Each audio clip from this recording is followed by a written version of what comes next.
할렐루야. 예, 오늘 수요일 저녁 예배 가운데 오신 여러분을 환영하고 축복합니다. 우리 한번 인사 한번 나누겠습니다. 잘 오셨습니다. 말씀의 은혜 받으십시다. 예.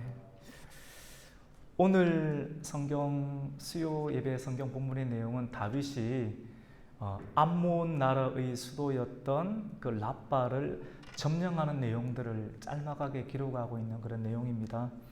근데 오늘 이 내용이 전쟁을 하는데 전쟁에서 승리를 하잖아요.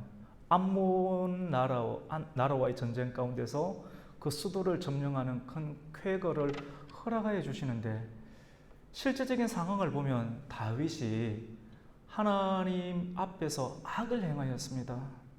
사람을 죽이고 또 그 사람에게서 여인을 빼앗아서 자기 욕심을 채우는 그런 악을, 정말 하나님의 마음에 합했던 다윗이 이렇게까지 떨어질 수 있을까라고 할 정도로 하나님께서 악을 행했다, 하나님 보시기에 이건 악하다라고 이렇게 말씀을 하는데, 이런 악을 행한 이후 상황 가운데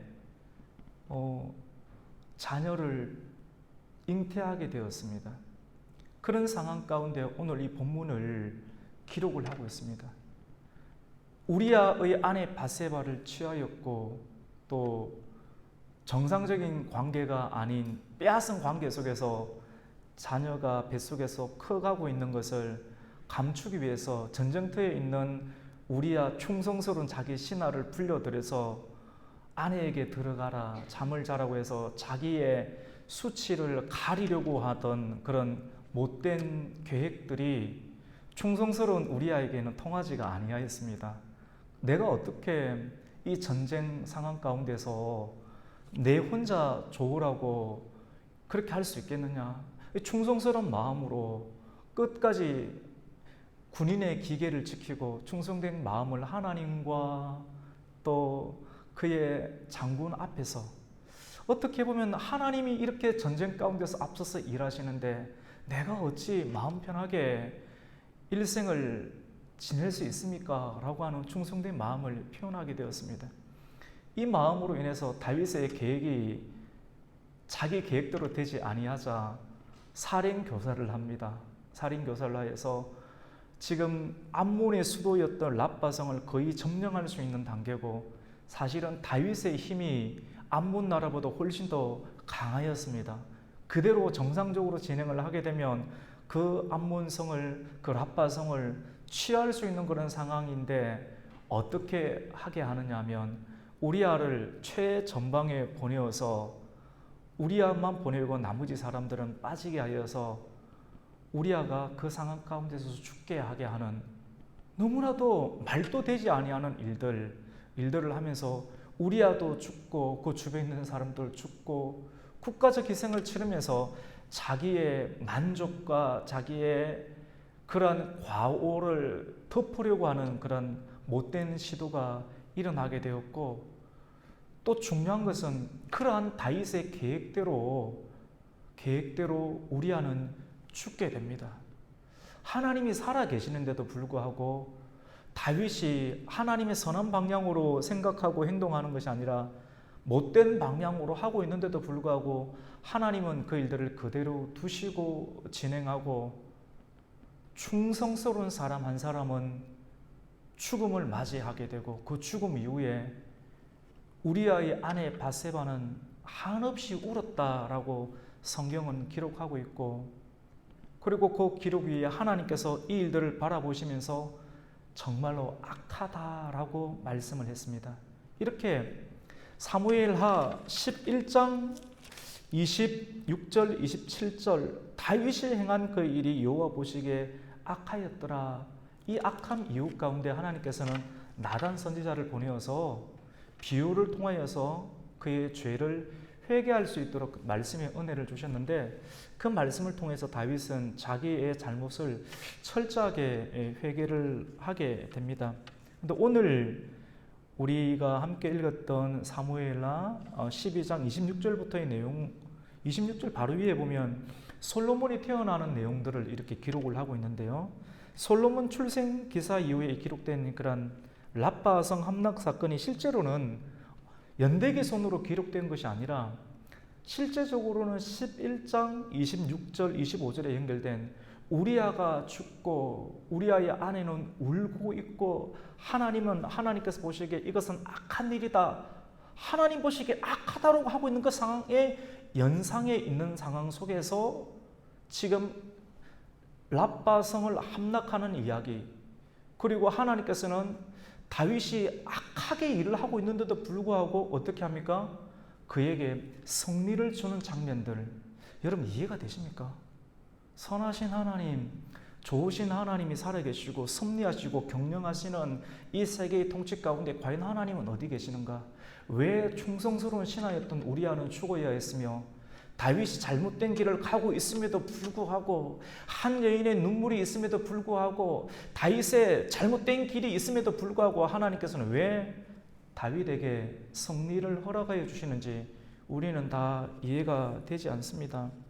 그리고 솔로몬 출생이 기록된 이후에 다윗의 범죄, 또 하나님의 징계, 그리고 회개하고 은총을 베푸신 그런 사건들을 연대기수는 아니지만도 이것을 하나의 사건으로 굉장히 일목요연하게 오늘 말씀들은 기록을 하고 있습니다. 중요한 것은 우리가 이 대목을 통하여서 이렇게 하나님께서 말씀을 기록하게 한 편집자를 통하여서 성령의 감동으로 이런 형식으로 성경을 배치하도록 하신 하나님의 의도는 어디에 있을까? 하나님은 얼마나 오래 참으시고 이 상황을 공의의 하나님이신데도 불구하고 어떻게 일들을 진행하셨는가를 보게 됩니다. 다윗은 죄 가운데 있을 때 하나님께서 그에게 승리를 주십니다.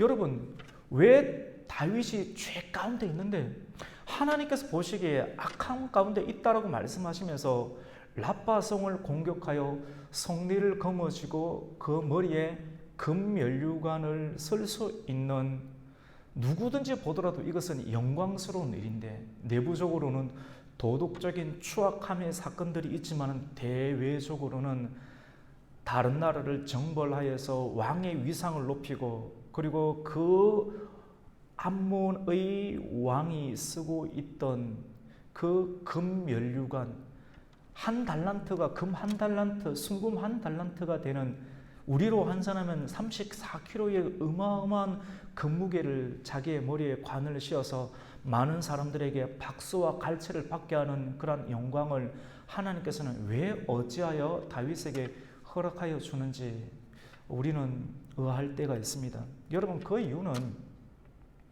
하나님의 다윗과 맺었던 언약 때문입니다. 여러분, 우리가 지금까지 이렇게 살아오고 있는 이유, 결혼하고 또 예수님을 믿기로 언약 관계를 맺어서 주님은 나의 목자가 되고 나는 주님의 양이 되겠습니다라고 그리스도를 내 마음의 주인으로 영접한 주님과의 언약, 그리고 언약 가운데서 함께 살아가고 있는 우리의 부부와의 관계들 항상 좋았습니까? 때로는 너무너무 싫고 힘들고 어렵고 다 내려놓고 싶고 포기하고 싶은 때가 없지는 않았습니까? 여러분, 하나님이 상황에 의해서 우리 지구상을 살아가면서 우리의 기분과 상황이 어렵고 힘들고 내려놓고 싶을 때 누구든지 그렇게 인정해 줄 수 있는 상황 가운데에서 다 그렇게 한다고 하면 이 세상 나라 가운데 하나님의 나라가 세워질 수가 있겠습니까? 이 세상 나라 가운데 정말로 하나님의 교회가 세워질 수 있겠습니까? 하나님의 마음은 얼마나 높은지, 하나님은 간도 없고 슬개도 없으신 분인지, 하나님 보시기에 공의로운 하나님의 눈에 다윗이 사람을 죽이고 충성스러운 신하가 다윗의 계략에 의해서 남의 손에 의해서 죽게 만들고 다윗이 버젓하게 칼이 이 사람 저 사람 가리면서 죽이겠느냐, 접어두고 이제 진군을 하리라, 이런 소리에 대해서 하나님께서 밀어주시는 것만 같은 그런 상황을 뒤에 있는 군사들이 알 때 하나님과 또 다윗에 대해서 과연 어떤 마음을 품겠습니까? 여러분, 하나님은 선택한 백성이 연약한 백성임을 알고 있습니다. 우리가 사람에 대한 이해, 나의 남편에 대한 이해, 우리의 아내에 대한 이해, 우리와 함께 마음을 같이 하고 함께 예배하고 있는 관계하고 있는 성도들과의 관계, 직장에서의 부하와 상사의 직원과의 관계, 우리의 사업장 가운데 들어오는 고객과의 모든 관계들 가운데 우리는 그 사람을 대할 때 어떤 태도로 대해야 되는가? 성경적인 가치에 대해서 성도가 대면할 수 있는 한 사람 한 사람에 대해서 어떻게 대해야 되는가? 세상은 딱 잘 보고 돈 되는 사람이면 받아들이고 돈 되는 사람이면 적절하게 해줘서 사업적 상황으로 만들려고 하지만도, 그것이 리더십 형태다 말하고 하지만도, 성경이 우리에게 말씀하여 주시는 사람에 대한 가장 기본적인 대면의 가치는 죄인으로 보라고 하는 것입니다. 정죄하라는 개념이 아니라 우리가 죄인이기 때문에 언제든지 우리에게 실망을 줄 수 있고 우리에게 언제든지 때로는 아픔도 줄 수 있는 죄인이다. 그리고 그 죄인을 바라보는 너 자신도 누군가에게 아픔을 줄 수 있는 죄인이라는 것을 계속해서 깨닫게 합니다. 사람에 대한 가장 기본적인 입장은 죄인이라는 겁니다.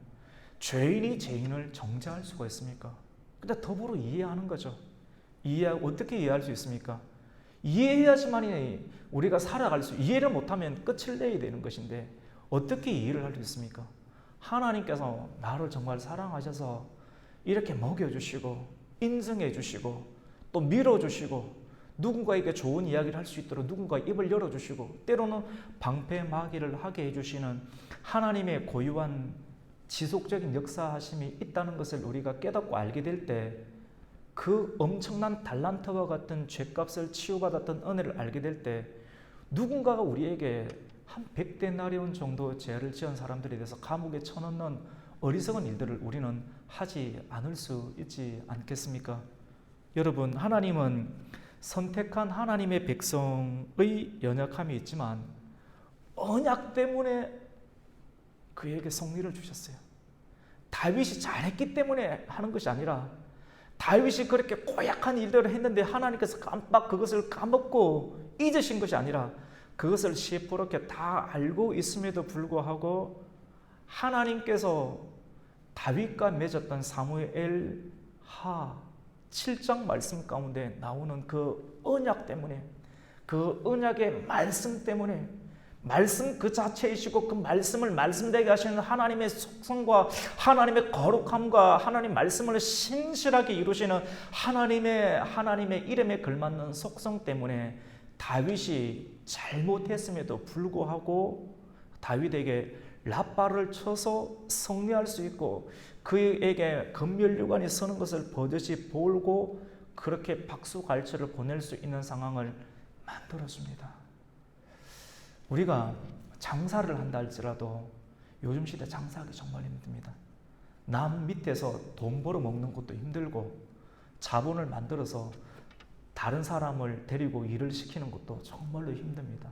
어느 것 하나 쉬운 일이, 가치를 만들어내는 일이 쉬운 일이 하나도 없습니다. 사랑하고 결혼하여서 또 살아가지만 또 그 사랑이 계속 이어지려는 법도 없고 실망하고 실망할 때가 너무나도 많고 우리의 자녀가 우리가 원하는 수준만큼 되지 않을 때 우리를 속상하게 만들 때도 너무 많을 때 그때 어떻게 해야 됩니까?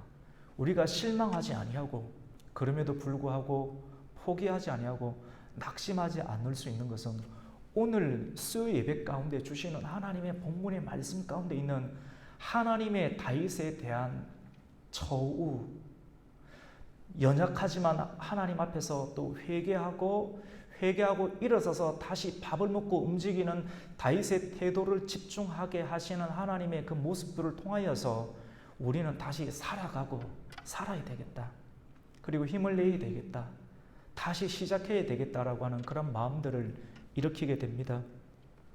여러분, 만일 우리 하나님께서 다윗이 죄를 범하였다고 해서 너가 이렇게 해서 그러면 끝이야 라고 하면서 사울에게 적용하였던 한 번, 두 번 실수, 우리가 카운트다운에서 우리가 정했던 카운트다운을 넘어서는 기준을 넘어서게 돼서 너는 끝이라고 한다고 하면 이 땅 가운데 하나님의 나라가 이루어졌겠습니까?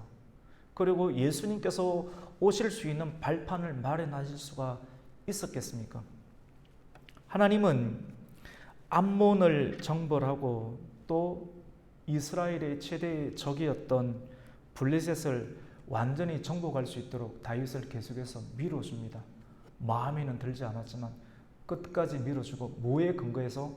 그 사람이 잘하고 못하고의 기본이 문제가 아니라 하나님께서 그에게 언약을 맺었던 것처럼, 마치 창세기 15장 가운데 하나님께서 아브라함이 꿈을 꾸면서 잠을 잘 때 보통의 계약 관계가 당사자 간에 함께 거닐은 것이 아니라 하나님의 입장에서 완벽하게 하나님이 주도권을 가지고 너희가 잘 못한다 할지라도, 실망시키는 일이 있다 할지라도 내가 언약을 맺었던 그것으로 인해서 내가 너와 함께 하겠다라고 하는 언약을 창세기 15장 말씀 가운데 주셨던 그 모습 그대로 다윗에게 다윗 언약을 신실하게 이행하시는 하나님의 놀라운 모습들을 우리는 오늘 접하게 됩니다.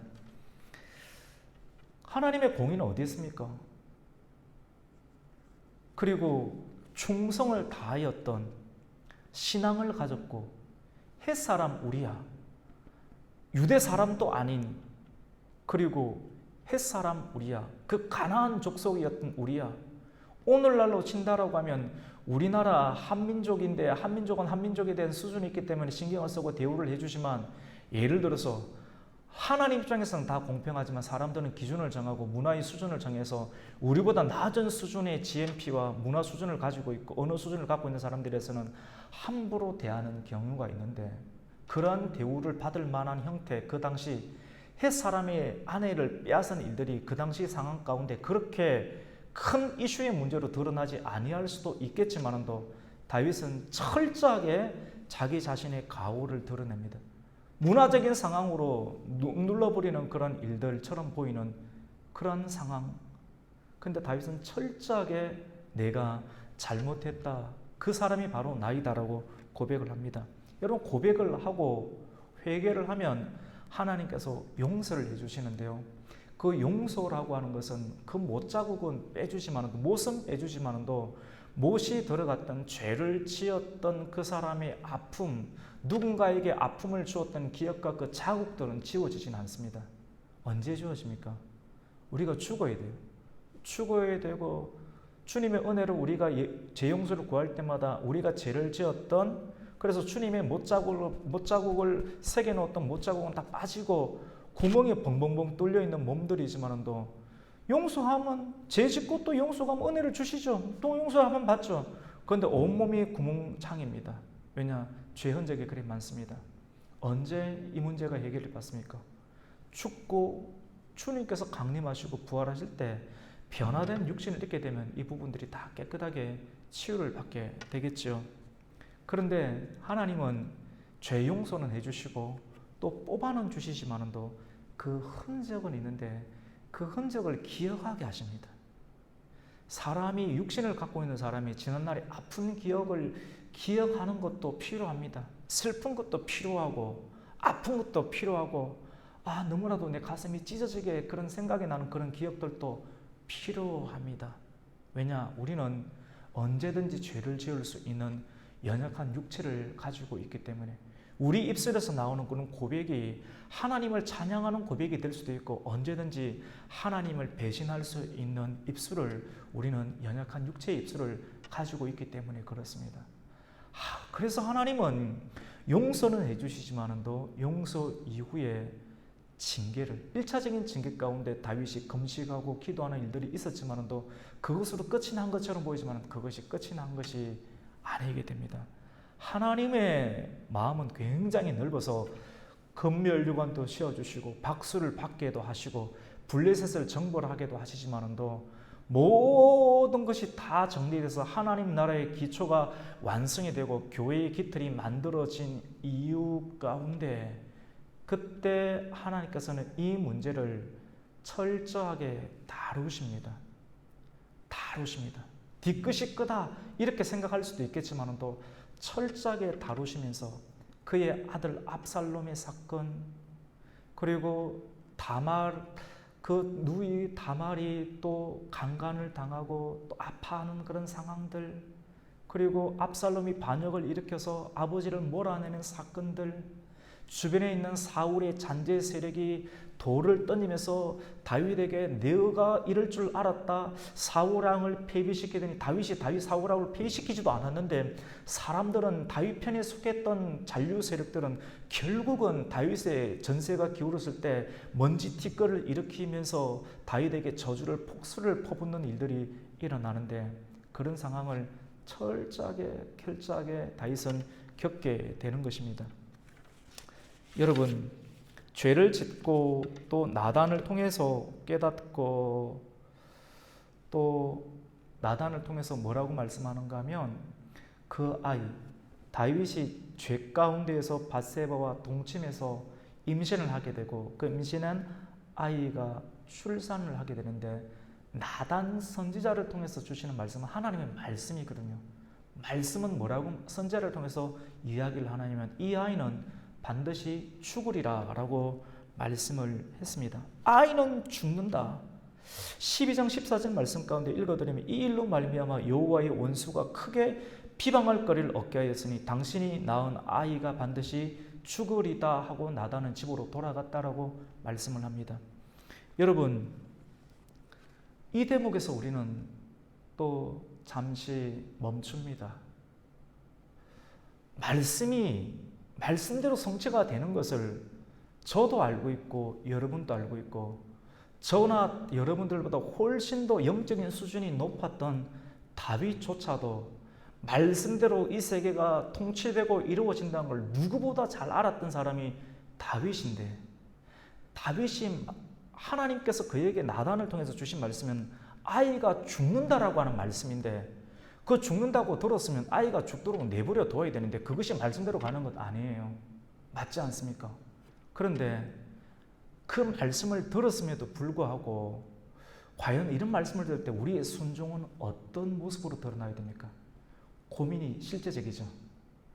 신앙생활이 매우 실제적이어야 됩니다. 실제적이어야지 내 모습의 과오와 다른 사람에 대한 우리의 태도에 대해서 어떤 마음들을 가지게 될지를 매우 세밀하게 조정할 수 있는 유연성이 생기게 됩니다. 다윗은 하나님의 말씀이 임했음에도 불구하고 자신은 기도합니다. 이거 어쩌자는 겁니까? 하나님하고 한판 해보자는 겁니까? 말씀은 죽는다라고 하는데 다윗이 기도하는 건 뭡니까? 하나님 살려달라는 것 아닙니까? 이거 하나님의 뜻 되셔가는 것 아닙니까? 그런데 우리는 기도하는 것이 옳은 거라고 생각을 하고, 또 다윗 입장에서도 기도 안 할 수가 없겠죠. 만약에 여러분이 그 상황 가운데 있을 때 말씀은 반드시 이루어지니까 그대로 되니까 아이가 죽도록 그냥 가만히 내버려 두겠습니까? 아니면 다윗이 그러했던 것처럼 하나님께 금식을 하면서 매달리겠습니까? 아마 정상적인 사람이라면 누구든지 다윗과 같이 매달릴 거예요. 하나님의 뜻은 아이가 죽는다는 거지만 죽는다는 그것 자체를 그대로 받아들일 수 있는 사람은 아무도 없을 것입니다. 하나님께서 아브라함에게 너는 본토를 떠나고 친척을 떠나고 아비 집을 떠나라는 말씀을 주었지만도 믿음의 조상이었던 아브라함조차도 그 말씀대로 순종을 했습니까? 본토 정도는 떠났지만도 아비 집도 못 떠나고 데라도 데리고 가고 친척인 롯도 데리고 가는 인정사정에 이끌려서 신앙생활하는 연약한 사람이 있는데, 여러분 정말 우리에게 위로가 되는 것은, 정말 율법적인 것은 뭡니까? 율법대로 산 사람 아무도 없는 것이, 아이가 죽는다라고 말했을 때 아멘, 아이가 죽으니까 나는 아무것도 안 하겠습니다 라고 그렇게 할 수 있는 사람이 있습니까? 정답대로 살아가는 사람이 아무도 없다라고 하는 겁니다. 떠나라고 하는데 그대로 말씀을 순종해서 떠난 사람이 성경의 인물 가운데 아무도 없더라고 하는 것입니다. 어쩌면 이게 우리에게는 큰 위로가 될 수 있습니다. 위로가 되고 하나님의 공의로운 말씀이 선포가 되었지만도 공의로운 선포된 말씀 가운데 100% 온전히 순응할 수 없었던 사람들을 끝까지 이해해 주시고 받아주시고 또 기다려 주시는 하나님의 성품, 공의로운 하나님의 뜻이 있지만도 그 공의로움이 자신의 입장 가운데 충분히 만족이 되지 않은 상황 가운데서도 이해해 주시고 또 따라가 주시고 안아 주시고 반겨 주시는 그런 모습들을 보면서 우리는 쉼을 얻기도 합니다. 또 숨을 쉴 수도 있게 되는 것입니다. 너무 율법적인 그 말씀 가운데 자기 자신도 지키지 못하는 것을 이야기를 하면서 사람의 영혼을 쥐어짜는 그런 형태에는 우리는 굉장히 힘이 듭니다. 그런데 성경을 통해서 최고의 인물이었던 히브리서 11장에 기록된 하나님께서 인정해 주신 인물들조차도 말씀대로 순종하지 못하고 정답대로 순응하지 못하였지만도 하나님께서 이해해 주시고 사랑해 주시는 모습들을 통해서 율법 너머에 있는 하나님의 크신 사랑을 우리가 깨닫게 될 때, 이 사랑을 알게 될 때 우리는 유혹과 미혹의 상황 가운데서도 견디고 하나님을 붙잡을 수 있는 그런 마음들을 가지게 되겠죠. 그렇습니다. 우리가 정답대로만은 살 수는 없습니다. 우리는 늘 주님을 실망시키고 찬송가처럼 우리는 주님을 늘 어떻게 합니까? 배반. 그 말씀이 맞는 것 같아요. 늘 주님을 사랑한다고 고백하면서도 늘 배반하는 모습들이 어쩌면 우리 일상의 모습이지 않을까요? 그러면서도 아버지는 모르는 척하고 그에게 승리를 주시고 밀어주시고 그것도 모르고 사람들은 박수를 쳐주고 해주는 이 은혜를 우리가 누리고 있는 거예요. 어쩌면 또 이해되지 않는 중요한 사건들 가운데 아이를 데려가지 않습니까? 하나님은 영혼부터 영혼까지 계시고 하나님의 통찰은 굉장히 깊고 선명한데 굉장히 선한 하나님의 선하심이 있는데 아이를 왜 데려갈까? 우리 지난주에도 잠깐 언급을 하였지만 죄는 누가 지었습니까? 다윗이 지었는데 또 다윗이 힘이 있으니까 밧세바는 무슨 힘이 있겠습니까? 또 한쪽 측면에서는 어떤 사람들은 밧세바가 꼬리를 쳤으니까 그런 것 아닌가 또 뭐 이런 식으로 이야기를 할 수도 있겠죠. 중요한 것은 성경은 그것을 언급하지 않습니다. 성경은 언급하지 않고 밧세바는 우리아의 죽음에 울었다. 그리고 하나님 입장은 다윗을 악하다고 평가하셨다. 그리고 말씀으로 다윗에게 다가갔을 때 한 번에 다윗은 엎드렸다. 그리고 회개했다. 그리고 기도했다. 금식했다. 하나님의 관점으로 성경은 우리에게 도전하고 기록을 하고 있습니다. 그리고 맨 마지막 가운데 이 일로 말미암아 여호와의 원수가 하나님에 대해서 크게 비방할 거리를 얻게 되었으므로 말미암아 이 아이를 데려간다고 합니다. 그리고 그 말씀대로 다윗은 기도했지만도 하나님 살려달라고 하나님의 뜻에 반하는 야고보는 이러한 일들에 관해서 매우 냉정하게 성경을 기록하는데 그 냉정함은 자기 자신의 정욕대로 구하는 기도는 하나님께서 어떻게 하십니까? 응답하지 아니하신다. 우리가 응답되지 아니하는 기도를 드릴 수도 있지만 그걸 통해서도 응답을 받는 겁니다. 하나님의 뜻이 결국은 우리의 인정과 사정과 우리의 기도의 상황들을 뛰어넘어서 말씀대로 이끌어 가시는 결국은 그것이 선하구나.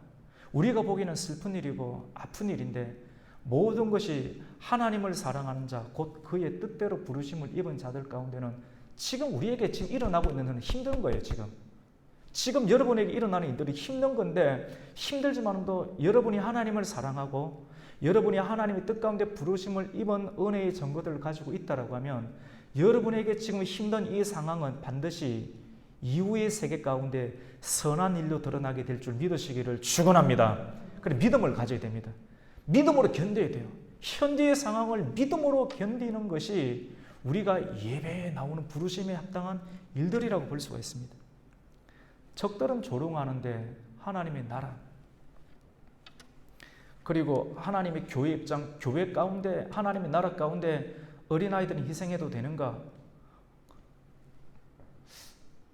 우리는 또 이런 식으로 편파적으로 생각을 할 수가 있습니다. 근데 하나님은 하나님의 교회뿐만 아니라 그 아이 그리고 아이가 자라서 중학교에 가고 고등학교에 가서 겪게 되는 태생으로부터 만들어지는 주변의 환경의 상황들까지 다 고려하십니다. 한 영혼의 행복까지 다 고려하십니다. 그래서 그 말씀대로 태어난 지 7일 만에 어떻게 합니까? 데려가십니다. 유대 사회 가운데 남자아이가 호족 가운데 등록될 수 있는 중요한 근간은 8일 만에 뭐를 치릅니까? 할례 의식을 치르면서 이 자네는 누구 집의 자녀 자손이다. 호족에 등록이 되겠죠. 오늘날 우리에게 설명을 한다고 하면. 그런데 하나님께서는 그 마지막 기점인 7일째, 난지 7일째, 그리고 나자마자 아픈 재충 가운데 출생하였던 7일째 되는 그 아이를 앓다가 데려가심으로 말미암아 8일이 넘겨버리면 이거는 너의 자손이다. 네가 밧세바와 취했지. 하나님 나라 다윗 언약 가운데 끊임없이 오점을 남길 수 있는 상황.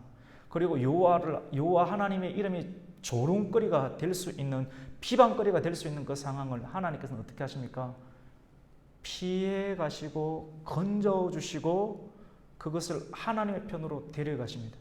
마치 모세를 느보산에서 어느 누구도 알 수 없는 상황 가운데서 데려가시는 것이 사람들은 야속하고 아쉽지만 이것이 여호수아에게도 좋고 가나안 땅에 들어가서 새로운 지도자의 권위 가운데 들어가야 될 승부 가운데 들어가 모든 백성들에게 합당하기에 잠깐의 아픔을 주십니다. 모세를 데려갔던 것처럼 그리고 이 아이도 데려가십니다. 그리고 여호와 하나님과 다윗의 세계, 그리고 다윗과 밧세바를 통해서 출산할 솔로몬, 그리고 솔로몬의 세계 속에 출산한 예수 그리스도, 예수님 이런 데서 태어나신다니까요. 우리의 머리는 이해가 안 돼요. 이런 곳에 태어나신 하나님의 나라가 비방거리를 얻지 않도록 하나님께서는 세밀하게 관여하시는데 7일째 되는 그 날에 아이를 데려가심으로 원수의 비방거리를 막으시는 오묘한 하나님의 섭리와 경영하심을 우리는 보게 됩니다.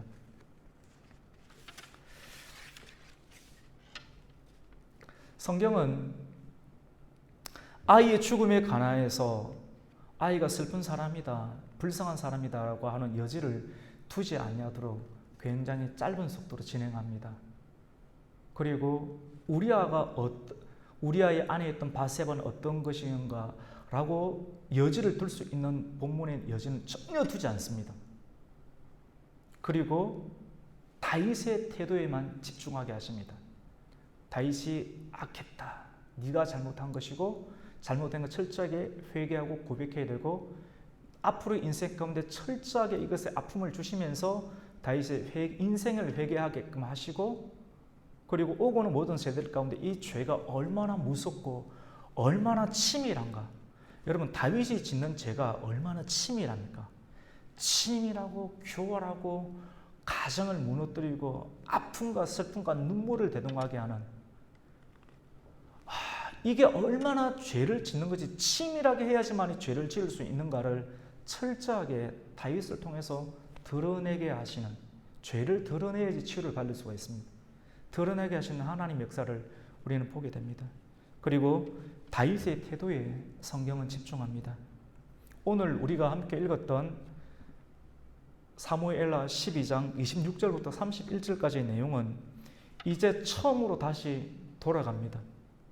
다윗이 밧세바를 처음 본 날, 그리고 그가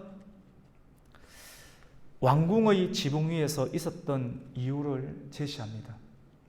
다윗은 암몬족과의 전쟁 중에 있었지만도 다윗이 친히 군사를 통솔하지 않았습니다. 여유를 부린 겁니다. 다른 사람들이 밖에서 열심히 싸우고 있습니다. 여전히 전쟁 기간이고 여호와의 법궤가 전쟁터 가운데 있습니다. 하나님이 일을 하고 있는데 하나님이 일하는 장소 가운데 하나님의 기름 부은 종이 가지 않고 왕궁에 있습니다. 이게 틀렸다는 겁니다. 어디서 문제가 일어났는가? 하나님의 법궤가 전쟁통에 있는데 하나님의 법궤가 여호와의 열심으로 싸우고 있는데 욕심 많고 이기심 많은 요압도 전쟁통에 있는데 이제 초신자였던 햇사람 우리아도 신앙생활을 그렇게 잘하고 있는데 하나님의 종이었던 다윗이 하나님이 일하고 있고 그의 충성스러운 생명을 건 부하들도 일하고 있는 자리 가운데 함께하고 있지 아니할 때 사단이 틈을 타게 되면 왕궁위를 거닐 수밖에 없고, 왕궁에서 거닐 때 눈에 들어오는 장면이 죄를 지을 수밖에 없는 장면 가운데 있는 연약한 가운데 걸릴 수밖에 없음을 성경은 기록합니다. 이제는 다윗은 왔던 길을 돌아갑니다. 회개는 휴브지 않습니까? 정신적인 회개뿐만 아니라 몸으로 돌아가야 됩니다. 원래 처음 삐뚤어진 상황 가운데서 다시 돌아가서 처음에 있어야 할 자리로 돌아갑니다. 군대로 돌아가는 것이죠. 회복은 무엇입니까? 성령의 은혜가 임하는 것이 회복입니까? 우리가 방언을 받는 것이 회복입니까? 예언의 은사를 받는 것이 회복입니까? 맞습니다. 근데 완전하지 않습니다. 완전함은 우리가 들어가야 할 자리로 들어가는 겁니다. 우리에게 하나님께서 맡기신 사명의 현장 가운데 우리가 들어가게 될 때 죄의 유혹과 미혹으로부터 우리가 건짐과 보호를 받을 수 있게 되는 겁니다. 이렇게 할 때 요압도 제자리를 찾습니다. 여러분, 다윗 주변에 가장 1등 공신이라 할 수 있는 사람은 요압입니다. 여러분, 성경을 잘 모르시면 잘 모르시겠지만 성경을 잘 아시는 분들은 요압과 다윗의 관계가 그리 넉넉한 관계가 아닙니다. 상당한 스트레스 관계가 있습니다. 다윗이 요압에게 지시를 하였고, 요압에게 지시한 상황을 요압이 너무나도 다윗의 성품을 잘 알아서 면밀하게 살인 교사를 지시한 대로 살인을 시키고 또 상황을 설명하는 내용들은 합작한 것이죠. 다윗에 대해서 실수거리를 꽉 잡고 있습니다. 다윗이 마음이 편하겠습니까? 오늘날을 살아가는 사업을 하시는 상황이든 중요한 공동체를 이끌어가는 리더적 상황 가운데 예수님처럼 거룩하고 깨끗한 사람이 몇 명 있겠습니까? 어쩔 수 없는 연약함 가운데 연약함을 묻어두면서 서로 약점을 지고 있는 상황 가운데서 함께 밥을 먹고 함께 웃어야 되는 관계들이, 불편한 관계들이 얼마나 많겠습니까? 다윗은 그 아픔을 가지고 살아가야 되는 겁니다. 자기가 좋아서 죄를 지었지만 그 죄로 인해서 늘 웃고 싶지도 않은 상황 가운데도 웃어야 되고 함부로 자를 수 없는 관계 가운데 그 사람을 존중해야 되는데 마지막 날에 솔로몬에게 저 사람 조심하라고 하면서 요압을 제거할 것을 부탁하면서 유언을 마치게 됩니다. 다윗이 아무리 위대했지만도 그의 생애와 또 생애 속에 드러나 있던 죄인의 모습들은 이런 아픔의 상황들이 늘 존재했음을 우리는 보게 됩니다. 여러분, 이렇게 할 때 요압이 굉장히 야망이 많은 사람이었는데 다윗이 진심으로 회개하고 진심으로 회개했을 때 요압이 자기 자리로 돌아가게 됩니다. 오늘 말씀 가운데 보면 요압이 군대 장관으로 충분히 랍바를 쳐서 점령할 수 있게 됩니다. 그러면 그 공은 많은 사람들이 이 요압의 공으로 드러나게 됩니다. 마치 블레셋을 이겼을 때 사울은 천천히요, 다윗은 만만이라고 말을 하였던 것처럼 그 정도의 이름과 같이 요압은 만만이고 다윗은 천천히 될 수 있는 그런 상황 가운데 있었지만도 다윗이 회개하고 또 하나님 앞에 바르게 그 자리로 들어가게 되었을 때 하나님은 주변에 텐션을 걸고 있는 수많은 사람들 다 보고 있지 않습니까? 함께 의기투합을 하였던 텐션을 걸고 있는 사람들이 본래의 자리로 들어가서 다윗을 존중하고 높이려는 상황으로 만들어 주시는 장면을 오늘 말씀은 기록을 합니다. 우리 오늘 26절부터 31절까지 읽었는데요. 우리 27절 말씀과 28절 말씀을 함께 읽겠습니다. 27절부터 읽습니다. 시작. 요압이 전령을 다윗에게 보내 이르되 내가 랍바 곧 물돌의 성읍을 쳐서 점령하였으니 이제 왕은 그 백성의 남은 군사를 모아 그 성에 맞서 진치고 그 성읍을 쳐서 점령하소서. 내가 이 성읍을 점령하면 이 성읍이 내 이름으로 일컬음을 받을까 두려워하나이다 하니, 정치적인 이유 때문에 그리하지 않아야 했던 요압의 입장에서 야망이 많았지만도 이렇게 해야지만이 자기가 오랫동안 그 일들을 할 수 있는 거룩한 압력을 받게 되는 건 사실입니다. 그 압력은 어디서 나오겠습니까? 다윗의 하나님 앞에 엎드리는 그 거룩한 모습 속에서 굴복감을 가지게 되고, 자기가 다 해놓은 장만한 떡 가운데 와서 군사들만 들고 와서 당신이 이 성을 점령하라고 공을 내어드리는 일들, 하나님의 지도자이든 하나님의 성도이든 우리가 하나님 앞에서 바르게 행동을 하게 되면 언제든지 쿠데타를 일으킬 수 있고 전복할 수 있는 그런 상황 가운데 있는 사람들이 함부로 날뛰지 아니하고 자기 자리를 찾을 수 있는 은사에 맞는 배치와 은사의 적용을 하나님께서 하게 하시는데, 우리가 다른 사람은 다 관리할 수 없어요. 우리 한 사람이 하나님 앞에 철저하게 붙잡히면 되고, 내가 들어갈 자리 가운데 기도하며 생명을 걸고 말씀을 전하며 일상 가운데 거룩한 일들을 행하게 될 때 자기를 드러내고 싶은 일들이 교회 안에도 얼마나 많이 있습니까? 사람들이 지도자가 좀 약하면 자기가 드러내거든요. 그럼 교회가 깨어지는 거거든요. 복잡해지는 거거든요. 그런데 다윗이 엎드리고 회개했을 때 하나님의 영광의 임재가 쭉 눌러버릴 뿐입니다. 눈치도 보게 만들고 눌러버려가지고 아무 문제 없이 교회가 평탄하게 하나님의 나라가 말씀의 언약, 다윗의 언약에 충실하게 경영하시는 하나님의 섭리 가운데 진행될 수 있도록 하나님은 운행하시는 장면을 오늘 성경은 드러내고 있습니다. 또 마지막 한 가지를 드러내는데요. 그 암몬 족속 가운데 암몬 족속이 가장 그 땅을 점령하면서 얻게 되었던 중요한 것들을 드러내는데, 그것은 금면류관입니다. 우리 금면류관이 한 달란트 정도 됩니다. 한 달란트는 34kg입니다. 여러분 34kg면 이 화분 정도 무게가 되는데, 화분 무게를 여러분 머리에 올려놓으면 머리가 견딜 수 있겠습니까? 못 견뎌요. 근데 금면류가 아무리 금이 좋아도 여러분 머리 위에다가 화분을 올려놓고 걸어 다니면 10분도 못 있어서 목에 디스크 들어옵니다. 물질 아무리 좋아도 머리에 덮었으면 못 씁니다. 이 금면류관이 그러면 암몬을 쳐서 암몬왕을 이겨서 암몬왕이 쓰고 있던 그게 34kg 정도 되는 것인가? 사람들은 그렇게 생각할 수 있지만 암몬이 믿던 신이 미르곰이지 않습니까? 밀곰.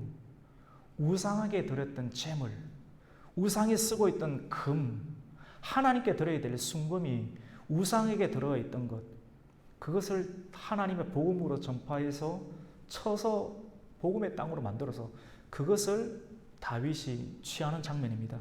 우리 30절 말씀을 함께 읽겠습니다. 시작.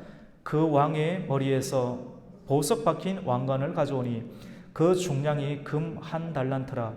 다윗이 자기의 머리에 서니라. 다윗이 또 그 성읍에서 노래간 물건을 무수히 내오고.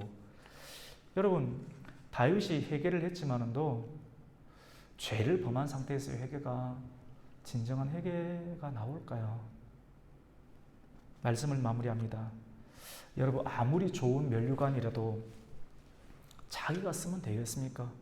우리 오늘 찬송 가운데 면류관 드리고, 면류관을 좋은 거 있으면 버뜩 쓰고 싶죠. 빨리 쓰고 싶죠. 그래서 내가 이런 영광스러운 존재인가를 드러내고 싶은 욕망이 있죠. 손 조심해야 됩니다. 우리 아내 보고도 손 잘못되면 안 되고요. 면류관도 함부로 손대면 안 되는데 다윗은 여전히 교만하네요. 면류관을 자기 머리에 씁니다. 물론 구속사적인 관점 가운데서 다윗을 통한 예수 그리스도께서 면류관을 받으신다라고 해석을 할 수도 있겠지만도, 실질적으로 오늘 우리의 신앙 양심 가운데 이 본문에 충실하여서 우리의 삶 가운데 비춰보면 우리가 경계해야 될 그런 상황, 아무리 좋은 면류관이라도 자기가 쓰면 안 되고, 모든 먹는 것, 마시는 것, 앉고 일어서는 것, 행하는 모든 것이 누구의 영광을 위해서 해야 됩니까? 하나님의 영광을 위해서 할 때 뒤끝이 발생하지 않게 됩니다. 하나님께 드리면 금생에도 좋고 내생에도 영원한 기념과 기쁨이 되지 않겠습니까? 아무리 다윗이지만 우리는 신앙생활을 하면서 사람을 쫓아가면 안 됩니다. 다윗에게 집중하는 것이 아니라 다윗을 보면 다윗은 궁극적으로 한계가 있습니다. 죄를 짓고 검멸관도 자기가 취해버리고 그리고 다윗을 다윗 되게 하시는 역사 가운데 침투하셨지만 배후의 세계 가운데 드러나지 아니하는 예수님께 집중하면서 우리의 신앙이 나는 사람을 따라가는 사람인가? 아니면 사람을 용서하고 새롭게 만들어주시는 예수님만을 따라가는 사람인가를 우리가 다시 한 번 더 점검해 보면서 내가 취할 것은 무엇이며 함부로 좋은 것도 취하지 마시고 면류관을 주더라도 하나님께만 영광을 돌리면서 이건 주님 것입니다 라고 말로써 고백하며 행위로 고백하여서 죄 가운데 빠지지 않고 우리의 생애, 우리의 금생에서도 우리의 내세에서도 진정한 면류관을 우리가 받고도 하나님께 올려드릴 수 있는 영원토록 찬양 합당한 하나님의 사람으로 쓰임받기를 예수님의 이름으로 축원합니다. 아멘.